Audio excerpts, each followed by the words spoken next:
Let's turn to Jenny Mitchell. She is an entomologist at Iowa State University from Boone, Iowa. She is a Republican who is currently undecided. Jenny?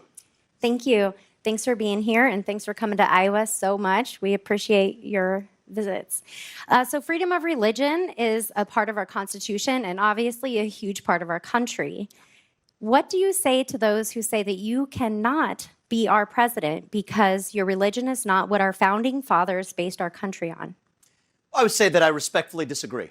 And, I want people to understand this about me. I would rather speak the truth and lose an election than to win by playing some political snakes and ladders. I mean, if I wanted to map out my political career and really solve for that, I could fake convert. I'm not going to do that. I'm going to tell you about my faith. I'm Hindu.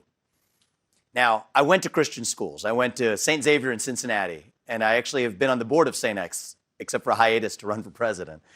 And I can tell you with confidence that we share the same value set in common. I'll tell you about my faith. My faith teaches me that God puts each of us here for a purpose, that we have a moral duty to realize that purpose, that God works through us in different ways, but we're still equal because God resides in each of us. Now, I had what you would call not a traditional upbringing, but probably a very traditional upbringing.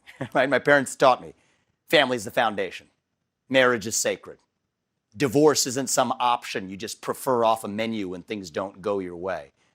Abstinence before marriage is the way to go. Adultery is wrong. That the good things in life involve a sacrifice.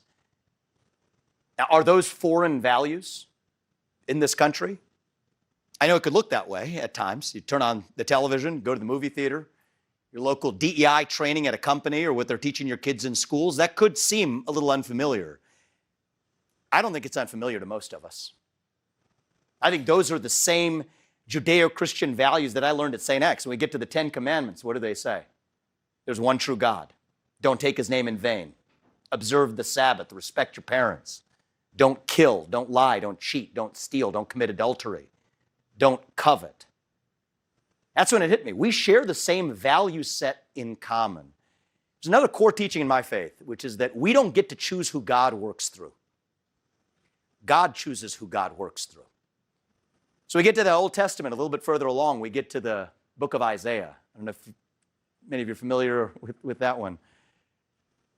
God chose Cyrus, a Gentile all the way in Persia, to lead the Jewish people back to the promised land.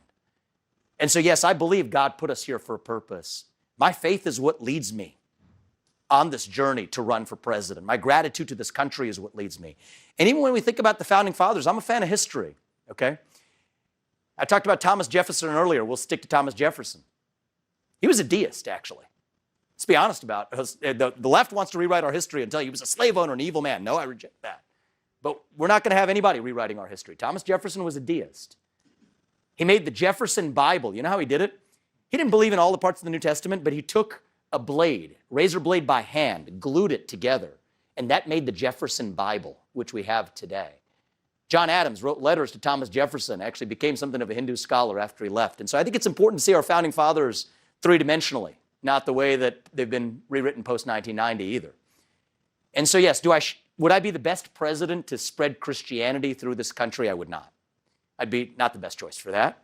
But I also don't think that that's the job of the U.S. president.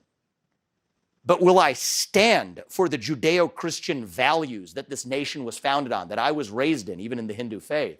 Yes, I will. You're darn right I will.